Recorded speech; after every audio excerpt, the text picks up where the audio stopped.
Assalamualaikum warahmatullahi wabarakatuh. Perkenalkan, saya Yuni Nur Sagita, nomor NIM 1701010440.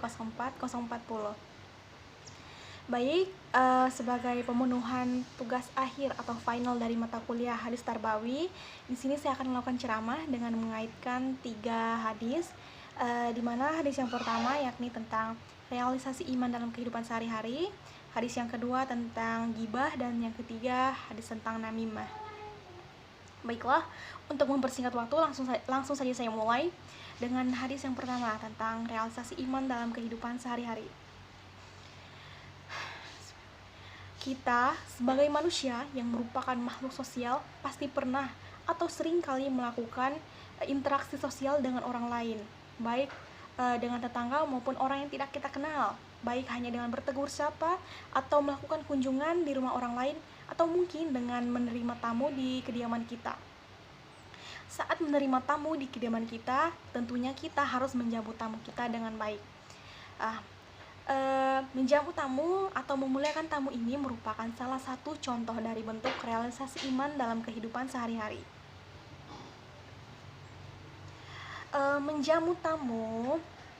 Ketika menjamu tamu haruslah kita jamu dengan baik dan kita perlakukan dengan baik mulai dari ketika ia datang hingga ketika ia pulang kembali. Adapun hukum untuk bertamu yakni selama 3 hari. Jika lewat dari 3 hari, maka hukumnya adalah sedekah bagi si tamu tersebut. Menjamu tamu adalah suatu kewajiban bagi setiap muslim dengan memperlakukannya dengan baik. Dan dikatakan dalam sebuah hadis yang diriwayatkan oleh hadis riwayat Al-Bukhari dan Ibnu Majah yang berbunyi, Bismillahirrahmanirrahim. Haddatsana Abdullahi nu Yunus haddatsana Lais qala haddatsani Sya'id Makburi an Abi Syurai Adawi qala sami'at unziya wa basarat ainai hina taqalaman nasiyu sallallahu alaihi wasallam wa qala man kana yu'minu billahi wa yawmil qiri falyukrim khiriyu wa man kana min billahi wal yawmil akhir falyukrim doigohi jaizatu qala wa ma jaizatu ya rasulillahi qala yaumul waliyata wat doyafatta salasatu ayyami qala kana wara'a dzalika fahuwa saddaqah alaihi wa man kana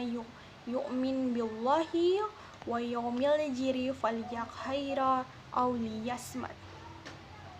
Demikianlah hadis tersebut yang dilewatkan oleh Al-Bukhari dan Ibnu Majah, dan dalam hadis tersebut dijelaskan bahwa barang siapa yang beriman kepada Allah Subhanahu wa taala dan hari akhir, hendaknya ia memuliakan tetangganya. Kemudian dikatakan lagi, barang siapa yang beriman kepada Allah dan hari akhir, hendaknya ia memuliakan tamunya dan menjamunya dengan baik. Memuliakan tamu merupakan bentuk silaturahim atau bentuk mempererat tali persaudaraan dengan orang lain, sehingga terjalin hubungan yang baik antar sesama muslim.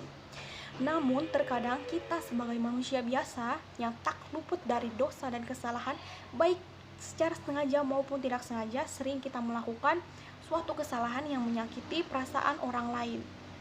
Salah satu contohnya adalah ghibah.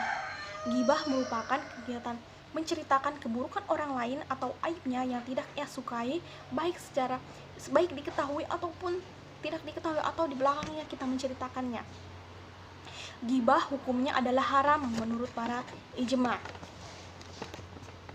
Ghibah sendiri merupakan tindakan tercela yang tidak patut untuk dilakukan, namun sering tanpa sadar atau secara sadar dilakukan oleh banyak orang. Dalam sebuah hadis yang diriwayatkan oleh Muslim, dikatakan bahwa Bismillahirrahmanirrahim, an Abi Hurairah radhiyallahu anhu atadruna mal ghibatu qalu Allahu wa rasuluhu alamu qala zikru ahaqqa bima yaqra'u faqila afara'aita in kana fi aima aqulu qala in kana fihi ma taqulu faqad tabtahu wa in lam yakun fihi ma taqulu faqad bahattu. Dijelaskan dalam hadis tersebut bahwa tindakan ghibah ini merupakan tindakan yang tercela. Bahkan dalam hadis lainnya dikatakan bahwa ghibah ini sama dengan hukumnya sama dengan memakan bangkai saudara sendiri. Ghibah tadi saya jelaskan bahwa hukumnya adalah haram menurut para ijma. Kemudian menurut kesepakatan para ulama, hukum ghibah ini dapat berubah sesuai dengan situasi dan kondisi tertentu menjadi 3. Yang pertama itu haram, yang kedua itu wajib, dan yang ketiga itu boleh. Baik, dalam hadis tersebut dijelaskan bagaimana pandangan Rasulullah terkait tentang ghibah itu, yang merupakan tindakan tercela yang hanya dilakukan oleh orang-orang pengecut. Selain ghibah, tindakan tercela lainnya yakni adalah namimah. Namimah atau adu domba merupakan tindakan yang sangat tercela dan tidak disukai oleh Allah Subhanahu wa taala karena dapat memutus tali silaturahmi atau tali persaudaraan antar sesama muslim. Namimah ini hukumnya adalah ghibah sama dengan hukum namimah ini adalah haram sama dengan hukum dari ghibah. Namimah merupakan tindakan yang sangat tercela sampai dalam sebuah hadis dikatakan seperti berikut. Bismillahirrahmanirrahim. La yadkhulul jannati namama, yang berarti tidak akan masuk surga pelaku namimah atau tukang adu domba. Sungguh sangat tidak terpuji perbuatan namimah ini, sehingga dikatakan dalam hadis tersebut tidak akan masuk surga bagi si pelaku atau tukang adu domba ini. Semoga kita sebagai manusia yang beradab dan mempunyai akal pikiran yang baik dan selalu mengingat kepada Allah, dijauhkan dari golongan orang-orang yang suka melakukan tindakan ghibah dan namimah ini. Semoga kita juga bukan termasuk dalam golongan orang-orang tersebut, yang dimana sepatutnya kita sebagai manusia yang selalu mengingat kepada Allah Subhanahu wa taala dalam setiap tindakan dan perkataan kita.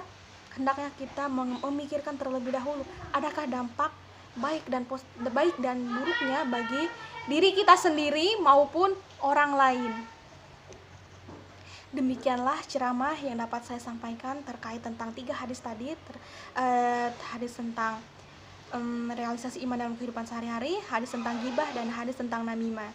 Semoga apa yang saya sampaikan dapat dimengerti dan dapat diterima serta dipahami dengan baik. Akhirul kalam, saya Yuni Nurtagita mengucapkan banyak-banyak terima kasih dan sekali lagi memohon maaf. Wabillahi taufiq wal hidayah. Wassalamualaikum warahmatullahi wabarakatuh.